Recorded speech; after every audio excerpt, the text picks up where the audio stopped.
श्रोताओं नमस्कार। परिवार कल्याण के इस कार्यक्रम में आप सभी का स्वागत है और आज हमारे साथ स्टूडियो में हैं कुर्जी होली फैमिली हॉस्पिटल पटना के शिशु रोग विभागाध्यक्ष डॉक्टर हिमा चरण। डॉक्टर साहब, स्वागत है आपका हमारे स्टूडियो में। नमस्कार सभी को। श्रोताओं, जैसा कि बरसात का मौसम है और बरसात जिस तरह से अपने साथ सुकून तो लाता ही है, लेकिन साथ साथ कई बीमारियां भी लाता है। खासकर बच्चों में संक्रमण इस समय काफ़ी देखा जाता है मैम, क्योंकि इस समय जो टेम्परेचर का है उतार चढ़ाव होता है, तो इसके कारण बच्चे संक्रमण में जल्दी चपेट में आ जाते हैं। तो ऐसे में ज़रूरत है कि जो माता पिता हैं बच्चों का ख्याल रखें और क्या क्या बीमारियाँ हैं, कैसे उसका ध्यान रखें उन बच्चों का। इस विषय पर आज जानकारी देने के लिए आप हमारे स्टूडियो में आई हैं। तो सबसे पहले हम जानना चाहेंगे कि बरसात के मौसम में जो बच्चों में वायरल बुखार जो है वो फैलने का क्या कारण है? देखिए, एक्चुअली बरसात में होता क्या है कि बहुत नमी होती है एनवायरनमेंट में, जी, जिसके चलते हम लोग को सर्दी और खांसी होने का डर रहता है, क्योंकि उस नमी के चलते बहुत वायरस पनपते हैं। दूसरा, जब बरसात होता है तो कई जगह सड़कों में पानियाँ, जब गड्ढे होते हैं, पानी जम जाती है। नीचे इलाका में पानी कई दिनों तक जमा रह जाता है, क्योंकि हमारी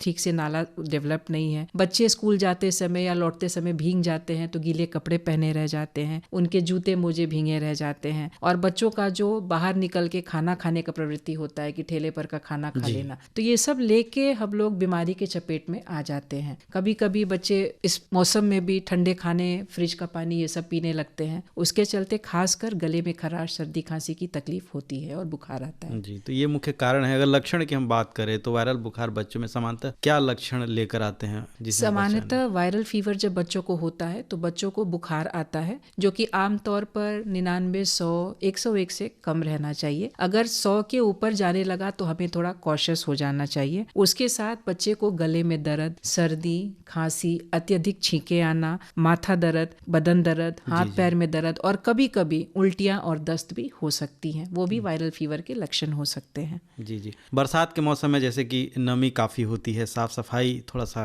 कम हो जाता है अगर देखने को मिलता है, तो ऐसे में बच्चों में कई बीमारियों का खतरा बढ़ जाता है। तो कौन कौन सी बीमारी होने का खतरा रहता है? प्रायतः तो सर्दी खांसी, गले में दर्द, टॉन्सिलाइटिस, गले में फोड़ा होना, बुखार के साथ ये ज़्यादा देखने को मिलता है। बट इसके अलावा चूंकि पानी जम जाता है, तो जमे हुए पानी के कारण जो हम लोग की बीमारी फैलती है, मच्छर के उत्पादन के, मच्छर बहुत बढ़ने लगते हैं, जिसके चलते डेंगू मलेरिया हो जाता है। साथ में जॉन्डिस, जिसको हेपेटाइटिस बोला जाता है, स्क्रब टाइफस और टाइफॉइड फीवर, मियादी बुखार जिसको बोलते हैं, वो भी फैलता है। ये गंदगी बढ़ने के चलते, स्ट्रीट फूड खाने के चलते, हाइजीन मेंटेन नहीं करने के चलते और गंदा पानी पीने के चलते होता है। जी। छोटे बच्चे होते हैं काफ़ी जो स्कूल में जाते हैं आजकल बच्चे, तो ये मौसम में खासकर स्कूल जब बच्चे जाते हैं, अन्य बच्चे भी पहुंचते हैं, ऐसी स्थिति में पानी पीने का भी जो साधन है, बच्चे थोड़े से अपने स्कूल में लापरवाह हो जाते हैं। तो इस स्थिति में किन सावधानियों का पालन करना चाहिए? बच्चों में क्या आदत डेवलप करनी चाहिए?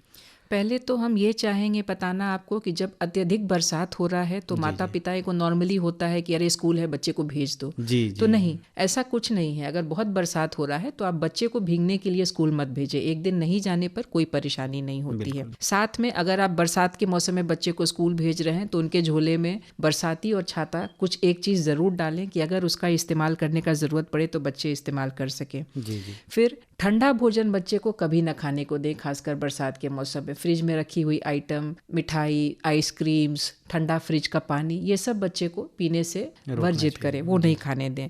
अगर किसी कारण से बच्चे भीग जाते हैं तो गीले हुए कपड़े उनके तुरंत उतार दें, उन्हें पोंछकर तुरंत फिर गर्म अच्छे कपड़े पहनाएं। और पौष्टिक भोजन भी इस मौसम में देना बहुत अत्यधिक आवश्यक है कि बच्चा का इम्यूनिटी बढ़ा रहे और बच्चे को बीमारी से हम बचा सकें। इस समय माता पिता जो बुखार जब बच्चों को लगता है तो माता पिता थोड़ा सा असमंजस स्थिति में रहते हैं कि कैसे पहचाने कि वायरल है या फिर गंभीरता की ओर बढ़ रहा है। मतलब कहने का मतलब है कि बच्चों को अस्पताल ले जाना या अपने निकटतम डॉक्टर से मिलना ज़रूरी हो तो किन अवस्था में कब पहचाने कि नहीं उन्हें डॉक्टर के पास दिखाना चाहिए? आमतौर पर अगर वायरल फीवर बच्चे को होता है तो 100 तक रहता है और सिंपल पैरासीटामोल की दवाई जो ओवर द काउंटर उपलब्ध है, देने पर बच्चे का बुखार उतर जाता है और फिर 4-6 घंटे पर बुखार आएगा। 1-2 दिन ऐसा सिलसिला चलता है, लेकिन इसके बावजूद बच्चा एक्टिव रहता है, खेलते रहता है, खाना खाते रहता है, सुस्त नहीं रहता है। लेकिन अगर इसके विपरीत दवाई देने पर भी बुखार उतरे नहीं, बहुत तेज़ बुखार आना, 101, 102, 103, 104 तक बुखार चले जाना, पैरासीटामोल देने पर 2-2, 3-3 घंटे बुखार नहीं उतरना,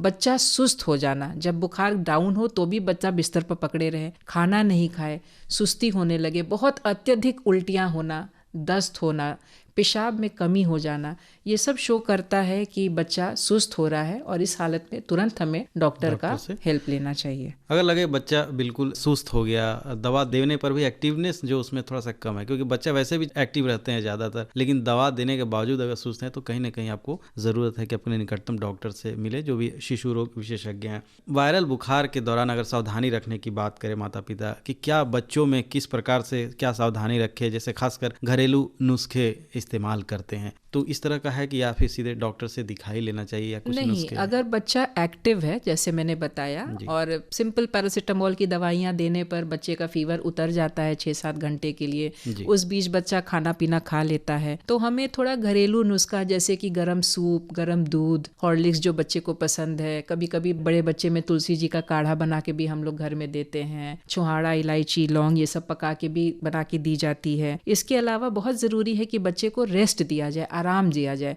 सुलाना बच्चे को जरूरी है, ये नहीं कि बच्चे हर समय एक्सरसाइज और एक्टिव रहे। साथ में ORS थोड़ा सा पिलाते रहना चाहिए और फ्रिज का आइटम तो एकदम अवॉइड करिए बिना फीवर के भी, मतलब इस मौसम में फ्रिज का आइटम और ठंडा पानी, आइसक्रीम, ये सब चीज, जूस, ये सब चीज अवॉइड करिए। जो भी दीजिए थोड़ा गर्म दीजिए, सीजनल फ्रूट्स जरूर दीजिए, लेकिन फ्रिज में रखी हुई नहीं, उसको बाहर ही रखिए। जिस प्रकार यह मौसम है तो निश्चित रूप से संक्रमित तो बच्चे हो ही जाते हैं, फिर भी इम्यूनिटी जो है काफी हद तक इसमें रोकता है, तो बच्चों का इम्यूनिटी है वो कैसे डेवलप हो, कैसे मजबूत हो, उसके लिए क्या कुछ कदम उठाना चाहिए, जैसे खान पान या अन्य चीज जो हो? हाँ, एक तो एक डेली फिजिकल एक्टिविटी और एक्सरसाइज से अपना हेल्थ अच्छा रहता है, सो बच्चों में भी वो हम लोग को शुरू से ही इनकलकेट करना चाहिए कि बच्चे एक्सरसाइज, डेली फिजिकल एक्टिविटी, जो कि स्कूलों में भी कराया जाता है, बच्चे को खिलाया जाता है, फिजिकल ट्रेनिंग PT जिसको कहते हैं वो पीरियड होती है। उसके अलावा पौष्टिक भोजन, हरी सब्जियां, सीजनल फ्रूट्स, ठंडे चीज नहीं, गर्म बनी हुई ताजे खाने, फिर सूप हुआ, हॉर्लिक्स हुआ, और कभी कभी हम लोग इस सीजन के 2 महीने पहले कुछ खास टीकाकरण का भी एडवाइस देते हैं इस बीमारी से बचाने के लिए, जो आगे हम लोग फिर चर्चा करेंगे। इस बीमारी से बचाने में ये भी होता है कि बच्चे जो हैं उनके कपड़े भीगे नहीं, खेलने कूदने की गतिविधियों, खासकर बरसात के मौसम में बाहर निकलने, वो नियंत्रित करना बहुत जरूरी हो जाता है, तो कैसे इस पर ध्यान दें, क्या करें? बरसात के मौसम में खासकर जब बारिश हो रही है या अगर आपके घर के बाहर पानी लगी हुई है, तो उस गंदे पानी में जनरली बच्चे खेलना पसंद करते हैं, छोटे बच्चे, और बहुत एंजॉय करते हैं, तो वो चीज हमको बचाना है कि बच्चे के कपड़े गीले नहीं हो, वो उस गंदे पानी में नहीं खेले। साथ में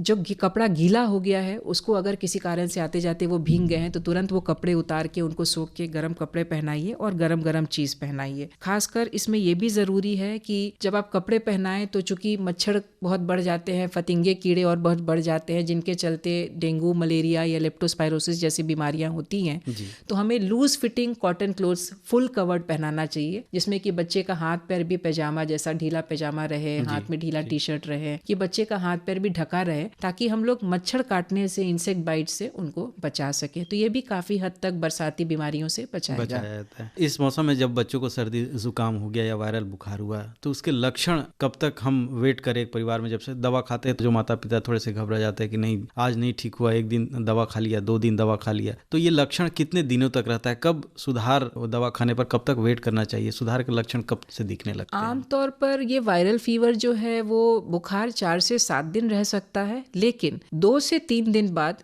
इसकी गतिविधि बदल जाती है। जैसे शुरू में बुखार 4 से 6 घंटे पर आता है, तीसरे चौथे दिन से वो 8 से 12 घंटे पर आएगा, फिर 18 से 20 घंटे पर आएगा, और फिर उसके बाद से धीरे धीरे इंटरवल बढ़ के बुखार ठीक हो जाता है। तो अगर धीरे धीरे समय के साथ बुखार का इंटरवल बढ़ने लगे, मतलब बहुत लंबे लंबे गैप पर बुखार आने लगे बिना कोई और दवाई दिए हुए, केवल पैरासीटामोल से, और बच्चा मेरा एक्टिव है, तो हमको ये सटीक देता है कि हाँ ये वायरल फीवर ही है, जो कि बच्चा धीरे धीरे अपना इम्यूनिटी बूस्टअप करके उसको रिकवर कर रहा है। जी।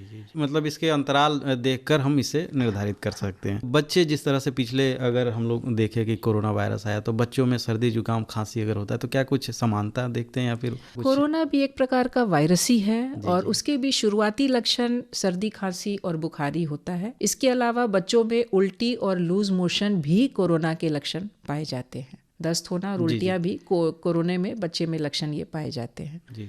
बरसात के मौसम में बच्चों को इम्यूनिटी डेवलप करने के लिए, ताकि वो इस तरह के संक्रामक बीमारियों से बचे रहें, इम्यूनाइजेशन की सुझाव दिया जा सकता है या फिर कुछ है ऐसा उपाय? हाँ, अभी तो हम लोगों ने डिस्कस किया कि कैसे उनको इम्यूनिटी बिल्डअप करना है, कुछ घरेलू नुस्खे दे के, कपड़े कैसे पहनाने हैं, पानी में खेलने नहीं देना है, गंदे पानी में, स्टैग्नेंट वाटर में, गीले कपड़े अगर हो गए तो तुरंत निकाल देना है, पौष्टिक आहार देना है, गर्म चीज़ें देना है, फ्रिज के खाने नहीं देना है, ठंडा पानी स्पेशली नहीं पीने देना है, कोल्ड ड्रिंक्स नहीं देना है। लेकिन बरसात के मौसम के 2 महीने पहले, जैसे हमारे इलाके में अगर जून में जुलाई में बरसात आता है तो अप्रैल के महीने से हम लोग फ्लू का टीकाकरण का हम लोग सुझाव देते हैं परिवार को कि ये टीकाकरण लीजिए, और ये काफ़ी हद तक, क्योंकि इसकी इम्यूनिटी बनने में फिर 4 से 6 हफ्ते लग जाती है, इसलिए बरसात के मौसम के 1.5-2 महीने पहले ये टीका देना चाहिए। और ये 70 to 80% सीरियस इलनेस से बचाता है। इसको लेने के बावजूद हल्का फुल्का बुखार हो जाता है, ये हम लोगों ने देखा है, लेकिन वो बुखार 1-2 दिन में ठीक हो जाएगा, बच्चा एकदम एक्टिव रहेगा, कोई अलग से दवाई की जरूरत नहीं पड़ेगी, और स्पेशली हॉस्पिटलाइजेशन तो एकदम नहीं जरूरत पड़ता है। तो ये मॉर्बिडिटी और मोर्टेलिटी दोनों कम करता है फ्लू वैक्सीन। तो मतलब बरसात के जब मौसम आने से पहले माता पिता को अवेयर होकर अगर ये टीका लगवाते हैं तो सुरक्षित है, काफ़ी हद तक सुरक्षा होता है, और खासकर गंभीर बीमारी से तो जरूर बचाता है, हॉस्पिटलाइजेशन एंड डेथ से तो जरूर बचाता है। अगर होगा भी तो हल्का फुल्का सीजनल छींक, हल्का बुखार 1-2 दिन, और बच्चे ठीक हो जाते हैं। तो मतलब सुझाव के तौर पर जरूर बताना चाहिए। और ये फ्लू टीकाकरण जो है ये अभी सरकारी टीकाकरण में स्वास्थ्य सेवा में उपलब्ध नहीं है, तो हम लोग बोलते हैं कि जितना सरकारी टीका उपलब्ध है उतना लीजिए। उसके अलावा ये टीका अपने प्राइवेट डॉक्टर से जाके संपर्क करके जहाँ पर भी आप है वहाँ पर अवश्य लीजिए। तो बिल्कुल, अगर इस तरह के अगर आपके निकटतम शिशु केंद्र है या फिर कोई अगर आपके शिशु रोग विशेषज्ञ हैं तो उनसे मिलकर सलाह लेकर, परामर्श लेकर ये इंजेक्शन आप लगा सकते हैं, जो इसका नियम है बरसात के मौसम से ठीक 2 महीने पहले। डॉक्टर साहब, अगर परिवार में जो वरिष्ठ लोग हैं उनको सर्दी जुकाम और खांसी है इस मौसम में, क्योंकि ये संक्रामक बीमारी तो है ही, तो बच्चों को उनसे बचाना बहुत ज़रूरी है, तो इसके लिए क्या कुछ सावधानी रखनी चाहिए? देखिए, एक्चुअली बड़े लोग में अगर मम्मी पापा को ही प्रॉब्लम है तब तो बच्चे उनसे सेपरेट नहीं किए जा सकते हैं। तो वैसे केस में हम लोग बोलते हैं कि माँ और पापा अगर हो सके तो मास्क पहन के रहें, ताकि छींके खांसी आई तो उनका ढका हुआ है, क्योंकि ये संक्रमण सर्दी खांसी बुखार जो है वो ज़्यादा छींकने खांसने से एरोसोल बॉर्न हवा के द्वारा वो दूसरे को पड़ता है। साथ में सोएंगे, उसके मुंह के साथ में सांस ले रहे हैं तो उससे भी तकलीफ होती है। तो इस तरह से मास्क पहन के, जो कि कोरोना के समय भी हम लोगों ने देखा था कि मास्क पहन के काफ़ी हद तक हम लोग सेफ रह पाए थे। तो मास्क पहनने से बड़े बुजुर्ग को अगर है भी तो बच्चे उनके साथ रह के भी काफ़ी हद तक प्रोटेक्टेड हो सकते हैं। डॉक्टर साहब, जो भी श्रोता हमारे सुन रहे हैं, माताएं बहनें सुन रही हैं इस कार्यक्रम को, उन्हें इस मौसम में अपने बच्चों को कैसे सुरक्षित रखें, ये जो संक्रामक बीमारी है उसे कैसे बचाएं, इस विषय पर क्या उन्हें सुझाव सलाह देना चाहेंगी आप? सबसे पहले कि ठंडी चीज़ें मत खाने दें, फ्रिज की खाने मत डालने दें। अगर भीग गए तो कपड़े उतार के उनके कपड़े तुरंत बदल के गर्म रखें, उनको गंदे पानी में खेलने नहीं दें। ढीले ढीले कॉटन पूरे फुल कपड़े पहनाएं ताकि मच्छर फतिंगे से उनको बचा सकें, और जितना पौष्टिक भोजन हो सके उन्हें करें। और समय से पहले, बरसात के 1-1.5-2 महीने पहले, जैसे मैंने बताया, फ्लू टीकाकरण अवश्य जाके डॉक्टर से सलाह करके ले। कुर्जी होली फैमिली हॉस्पिटल की शिशु रोग विभागाध्यक्ष डॉक्टर हिमा चरण जी, आप समय निकालकर हमारे स्टूडियो में आई और हमारे श्रोताओं को बरसात के मौसम में अपने बच्चों को कैसे सुरक्षित रखें, संक्रामक बीमारी से कैसे बचाएं, इस विषय पर जानकारी दी। इसके लिए आपका बहुत बहुत धन्यवाद। धन्यवाद।